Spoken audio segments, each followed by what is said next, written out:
સુરત શહેરમાં આવેલ રાંદેર રામનગર ઠાકોર મંછા બિલ્ડિંગ જ્યાં લાઇફલાઇન હોસ્પિટલ આવી છે, શું તે ફક્ત લાઇફલાઇન માટે જ છે? તો એની આજુબાજુ ગંદકીનું સામ્રાજ્ય જોવાઈ રહ્યું છે, જે પાછલા કેટલાક સમયથી ગટર લાઇનનું ગંદુ પાણી રોડ ઉપર આવી રહ્યું છે.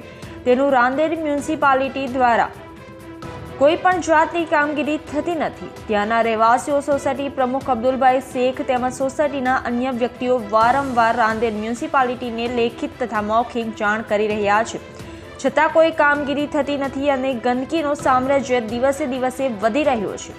તો રાંદેર મ્યુનિસિપાલિટી ઝોનને જણાવવા માંગે છે કે સ્વચ્છ ભારત સ્વચ્છ અભિયાન ક્યાં ગયું, કે પછી કોન્ટ્રાક્ટરો તમારા ખિસ્સા ગરમ કરી રહ્યા છે કે શું? આજે તમે જુઓ, રાંદેરના દરેક એરિયામાં ગંદકીઓના સામ્રાજ્ય જોવા મળી રહ્યા છે. શું આવા ગંદકી કરવાવાળા વ્યક્તિઓ પર કે પછી અધિકારીઓ પર સુરત મ્યુનિસિપાલિટી મેયર કડકથી કડક કાર્યવાહી કરશે ખરા? તે જોવાનું રહ્યું. Reporter Irfan Shaikh, RMG news, Rander.